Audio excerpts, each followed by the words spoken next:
राजनीति के अखाड़े में बड़े बड़ों को पटखनी देते हुए देखा है। मेहनत में कमी दिखी, संघर्ष में कमी दिखी, रगड़ाई में कमी दिखी।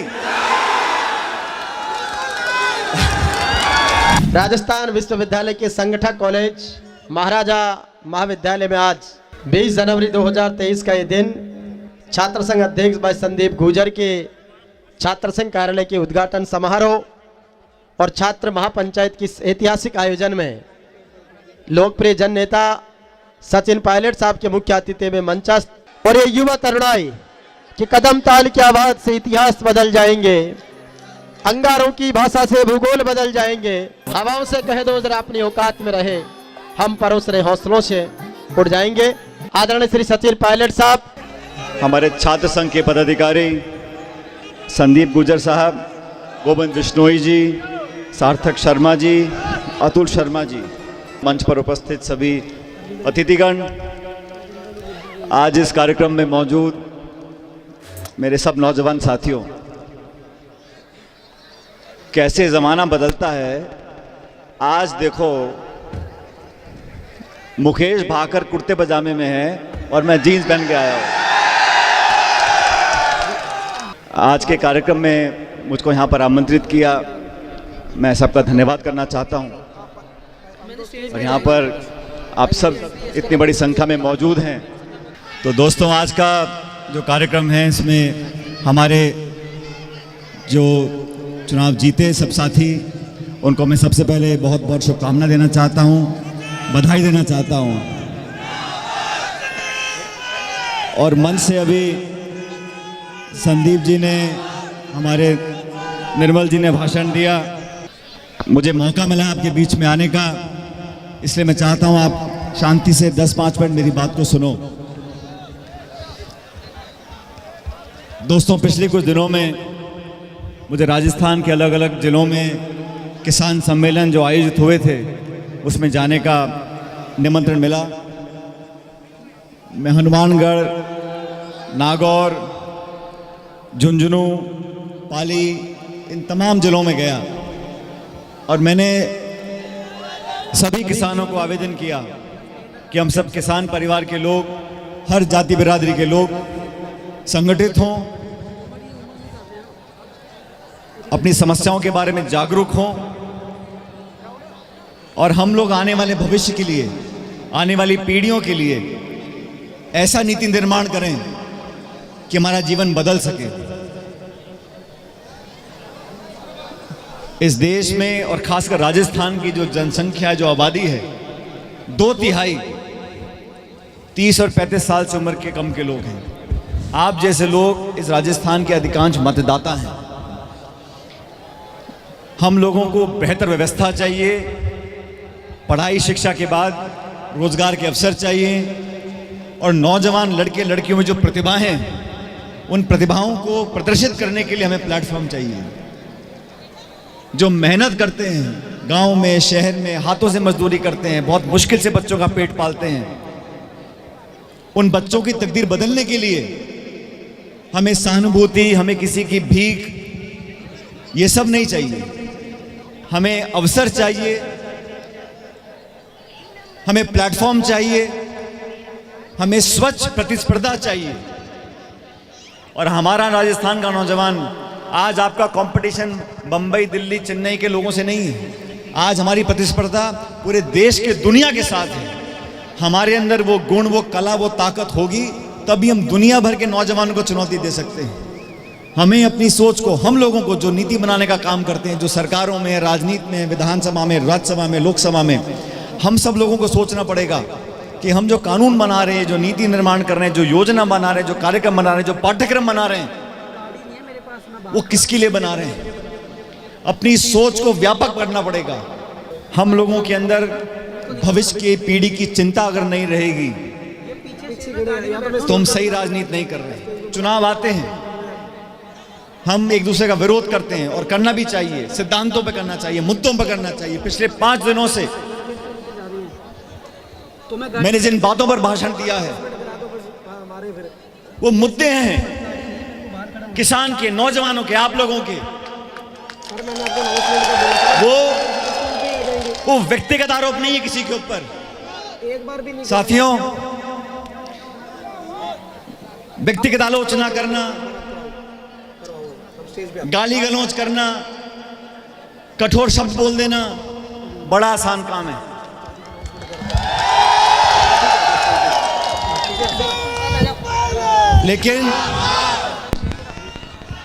लेकिन इन 32 सलाखों के पीछे जो बिना हड्डी की जीभ है, इसको संतुलित करना यह बहुत जरूरी है। मुंह से निकली हुई बात कभी वापस नहीं आती। और मैंने मेरी राजनीति में मेरे स्वर्गीय पिताजी से बहुत कुछ देखा सीखा है। और राजनीति के अखाड़े में बड़े बड़ों को पटखनी देते हुए देखा है। लेकिन मुद्दों पर, इश्यूज पर, पब्लिक सेंटिमेंट पर आप पटखनी दो तो लोग ताली बजाते हैं। और अपमान कर देना, छोटी मोटी बात बोल देना, आप सब जानते हो मेरे बारे में क्या क्या बोला। क्या बोला? क्या जो पहले बोला वो बताओ मेरे को।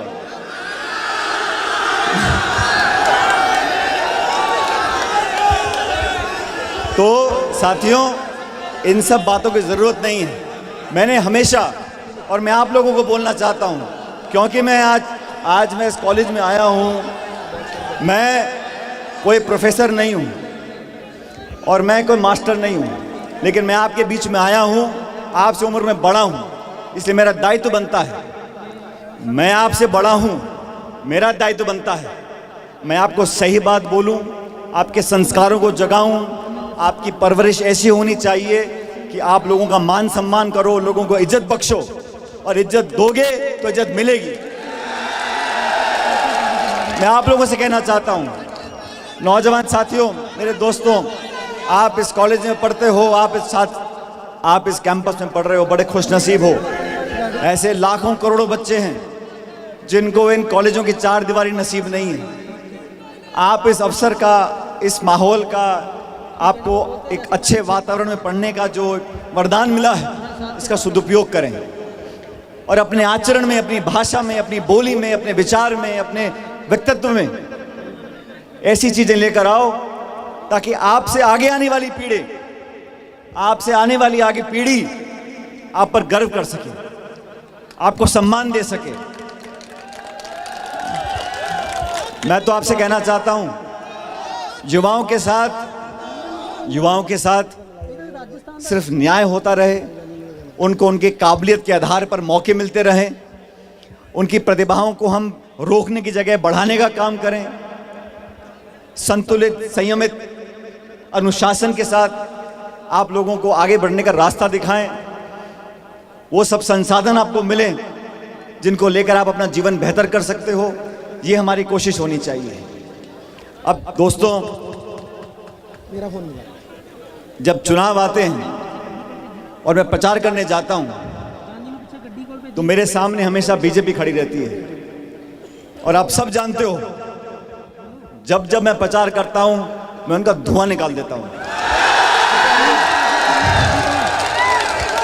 तो राजनीति में, लेकिन मेरे विरोधियों का जो मेरे सामने चुनाव लड़ते हैं, जो मेरा विरोध करते हैं, मैंने हमेशा उनको मान सम्मान दिया है।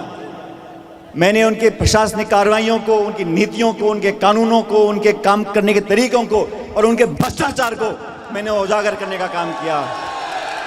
लेकिन मैंने कभी भी अपने विरोधियों के सामने उन शब्दों का प्रयोग नहीं किया जो शब्द मैं अपने लिए नहीं सुनना चाहता हूं। और ये बड़ा अच्छा फॉर्मूला है, आप ध्यान से सुनो। जो शब्द, जो बातें आप अपने लिए नहीं सुन सकते, वो औरों को नहीं बोलनी चाहिए। और आने वाले समय में, अब मैं संदीप का भाषण सुन रहा था भाई, इस कम उम्र में बहुत लंबा जाएगा भाई। जब मैं पहला भाषण दे रहा था 1990 के चुनाव थे और मेरी माँ चुनाव लड़ रही थी हिंडोली बूंदी से, सर्दियों के दिन थे, मैं 12-13 साल का था। तो मैं उन दिनों में जिप्सी नई आई थी गाड़ी वो, तो मैं चुपचाप सुबह ठंड में गाड़ी में बैठा हुआ था। मेरी माँ बाहर जाके भाषण दे रही थी गाँव के अंदर पेड़ के नीचे। तो वहाँ के सरपंच ने, उसको पता पड़ गया कि रमा पायलट जी का बेटा गाड़ी में बैठा है, तो उसने आवाज़ दे के मुझे बुला लिया नाम लेके। अब मीटिंग थी, चुनाव का समय था, मैंने कहा नहीं जाऊँगा तो रोकर बुरा मानेगा, तो मैं जाके वहाँ बैठ गया मंच पे। वहाँ होंगे 150-200 लोग गाँव में।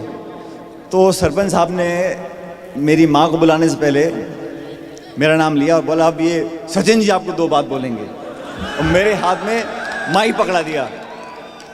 मैं पहली बार स्कूल से छुट्टी लेके गया था, मैंने कहा माँ का प्रचार है, जाके देखा था क्या हो रहा है वहाँ। उस टाइम पोस्टर और ये स्टेंसिल से दीवार पेंट वगैरह करते थे, तो मैं वहाँ देखने गया था और वहाँ उसने मंच पे मेरे को माइक पकड़ा दिया हाथ में। अब वो माइक पकड़ा मैंने, लोग सामने मेरा मुंह देख रहे हैं, अब मेरी माँ यहाँ बैठी है, अब मैं क्या तो भाषण देता क्या नहीं बोलता।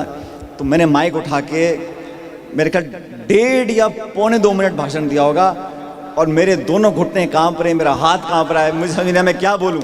लेकिन मैंने ले दे के बोला, मैंने कहा भाई आप मेरी माँ को जिताओ चुनाव में, हम सब मिलकर आपकी सेवा करेंगे, ऐसा कर बोल दिया मैंने। तो पहला भाषण में 13 साल का था, मैंने वहाँ माइक पटका, जोर से भगा गाड़ी में, मैंने कहा जी मैं जा रहा हूँ वापस स्कूल पढ़ने के लिए। लेकिन भाषण देना, मैं आज के इसको देखो, ये तो भाषण से पता पड़ जाता है कौन निर्दलीय है कौन दल का है।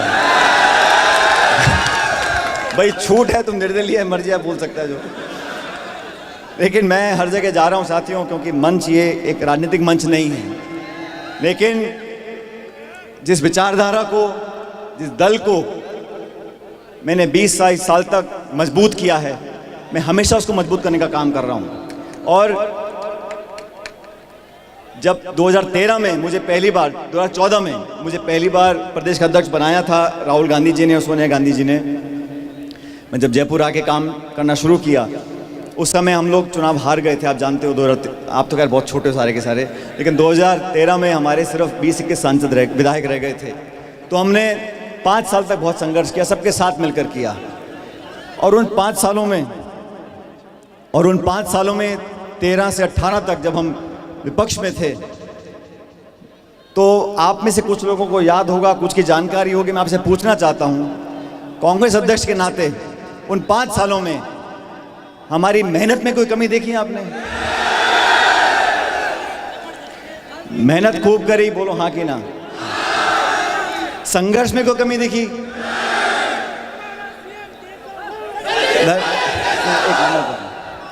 मेहनत में कोई कमी नहीं,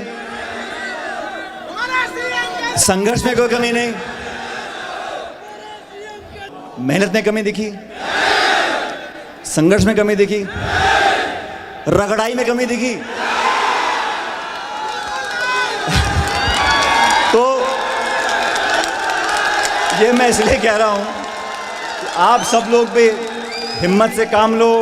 आने वाला ज़माना, आने वाला भविष्य देश प्रदेश का आप सबके साथ है, नौजवानों के साथ है। और मैंने जो मुद्दे उठाए हैं, मैं चाहता हूं न्याय मिले, जल्द मिले, बिना पक्षपात के मिले, और न्याय मिलना भी चाहिए और न्याय दिखना भी चाहिए कि मिल रहा है। छात्रों के भविष्य के साथ जो खिलवाड़ करेगा, मैं उसका विरोध करूंगा। छात्रों के भविष्य के साथ कोई भी अगर विवाद होगा, कोई भी विरोध करेगा, तो मैं उसके सामने खड़ा होऊंगा। छात्रों को, स्टूडेंट्स को, और सिर्फ छात्रों को नहीं, नौजवानों के भविष्य को बेहतर बनाने में जो योगदान देगा, मैं उसका समर्थन करूंगा। इसलिए साथियों, मैं आपसे आग्रह करना चाहता हूं, आप समझदार लोग हो, जागरूक लोग हो, सब व्हाट्सएप फेसबुक पे सब घूमे हो, सब जानते हो आप लोग। तो जो हकीकत है, वास्तविकता है, उसको पहचानो, अच्छे बुरे में फ़र्क को समझो, अपने पराये के फ़र्क को समझो। जो आपके लिए संघर्ष करे, आपके साथ खड़ा रहे, आपके दुख दर्द में शामिल रहे, उसके कंधों को, बाहों को ताकत दो। और मैं प्रदेश भर में, देश में जहाँ भी जाता हूँ, ये बोलकर जाता हूं, अगर मुझे कम उम्र में मौके दिए थे, मेरी पार्टी ने मुझे बहुत कम उम्र में मौके दिए। मैं 26 साल का संसद में चला गया था, और जब मैं प्रदेश अध्यक्ष बना था, जब मैं अध्यक्ष बना तो मैंने जितने जी नगर पालिका के चुनाव हैं, पंचायत समिति के चुनाव हैं, तब उस वक्त मैंने 40% टिकट उन लोगों को दिए जिनकी उम्र 40 साल से कम थी। और मुझे अवसर मिला अध्यक्ष बनने का, तो मैंने बहुत सारे नौजवानों को विधानसभा तक पहुंचने का एक मौका दिया। बाकी हार जीत भगवान कराता है, लेकिन मौका देने की बात होती है। अगर हम लोग, आप सब जो मंच पे आज खड़े हैं, जो आज कोई अध्यक्ष है, उपाध्यक्ष है, महासचिव है, विधायक है, पूर्व विधायक है, महापौर है, हम सबको मौके मिले हैं। हमें दिल बड़ा रखना पड़ेगा, हमें अपने से कम उम्र के नौजवानों को मौका देना पड़ेगा, उनको सिखाना पड़ेगा, उनको आगे बढ़ने के लिए प्रोत्साहित करना पड़ेगा। और ये एक बहुत महत्वपूर्ण कड़ी है। मैं तो सलाम करता हूँ, अभी न्यूजीलैंड की प्रधानमंत्री आपने देखा होगा, 42 साल की हैं, सबसे कम उम्र की प्रधानमंत्री बनी थी 7-8 साल पहले। आज उन्होंने कहा कि भाई मेरी कोई रिपोर्ट छपी थी कि उनकी रेटिंग कम हो गई, उन्होंने कहा मैं इस्तीफा दे रही हूँ, मैं पार्टी के लिए काम करूंगी। न्यूजीलैंड की प्रधानमंत्री, दुनिया का चर्चित चेहरा, 42 साल की उम्र, 8 साल पहले प्रधानमंत्री बन गई। जब लगा कि जनता में उनकी साख में रिपोर्ट आई कि पब्लिक रेटिंग होती है, ओपिनियन पोल, उसमें नंबर कम आ गए, उसने कल रात को टीवी पे कहा कि मैं अपना इस्तीफा दे रही हूं और अपनी पार्टी के लिए काम करूंगी। सोनिया गांधी जी ने कहा उदयपुर में, और सोनिया गांधी जी का मैं बहुत कायल हूं साथियों। जब वो अध्यक्षा थी 2004 में, हम जैसे 15-20 लोगों को बुलाया, उन्होंने दिल्ली में बुलाया और टेबल बैठा के पूछा कि आप सब कम उम्र के लोग हो, नौजवान हो, 23, 24, 26 साल के लोग हो, हमारी पार्टी का मैनिफेस्टो बनने जा रहा है लोकसभा चुनाव के लिए। उस टाइम वाजपेयी प्रधानमंत्री थे। कि इस मैनिफेस्टो में क्या लिखना चाहिए, मैं आपसे जानना चाहती हूँ। नौजवानों के अरमान क्या हैं, आपकी उपेक्षा क्या है, उम्मीदें क्या हैं, मुझे बताओ, ताकि मैं कांग्रेस के मैनिफेस्टो में लिखूं उन बातों को। ये सोच होती है लोगों को साथ लेने की। इसलिए आप सबसे निवेदन है, जो मंच पे बैठे हैं, खड़े हुए सब विधायक, हम सब बना गए, अब हमें आप सबका सोचना चाहिए, आने वाली पीढ़ी का सोचना चाहिए, उनको हमारे अनुभवों का लाभ मिलना चाहिए। हमने जो सही किया, जो गलत किया, उसका लाभ आपको मिले। अरे तुम क्यों ठोकर खाकर उठो भैया, हम बता देंगे आपको कहां से रास्ता निकलना है। ये होता है एक अगली पीढ़ी को संभालने का, सुजोने का, सहायता देने का, सहयोग देने का, समर्थन देने का भाव। उस भाव से हम काम करेंगे, तभी हमारा देश आगे बढ़ेगा। आज आप सब लोगों ने अभी देखा, मैंने आज गर्मी ज़्यादा हो गई। पहले ठंड थी 3-4 दिनों में, अभी गर्मी ज़्यादा हो गई। लेकिन आप सब नौजवान साथी हो, मैं आपको पुनः वादा कर जाता हूँ, हम सब राजनीति में जो लोग काम करते हैं, पब्लिक के लिए काम करते हैं, मैं लेकिन व्यक्तिगत रूप से मैं आप सब लोगों को आश्वासन देकर जाता हूँ, आपकी हर ज़रूरत के लिए, हर वाजिब मांग के लिए, जो आपकी ज़रूरतें होंगी, आपकी वाजिब मांग होगी। और मेरी उम्मीद है, मेरी कोशिश है, मेरी तमन्ना है कि आप सबके जीवन को कुछ बेहतर मैं बना सकूं। और जब जब मुझे मौका मिला, मैंने करने की कोशिश की है। भविष्य में क्या होगा मुझे पता नहीं, लेकिन मैं आपके साथ था, हूँ और हमेशा खड़ा रहूँगा। बहुत बहुत धन्यवाद। अब मैं बताना चाह रहा हूँ, पिछले 5 दिनों से मैं अलग अलग जिलों में गया हूँ और मैं किसानों के साथ, आदिवासियों के साथ बहुतों से संवाद किया, बहुत लंबे लंबे भाषण दिए। लेकिन सही में जितना मज़ा मुझे आज आया है, इतना मज़ा पहली मीटिंग में नहीं आया। तो मेरे साथ जोरदार नारा दो, ताकि हमारी एकजुटता और यहाँ जाति, बिरादरी, भाषा, सब बातों को भूल जाओ। जोरदार नारा दो, ताकि पूरा देश हमारी बात को सुन सके। भारत माता की। वो महारानी कॉलेज बोल रही हैं क्या? भारत माता की। अंतिम नारा आसमान में छेद होना चाहिए। भारत माता की। बहुत बहुत धन्यवाद। राम राम साहब।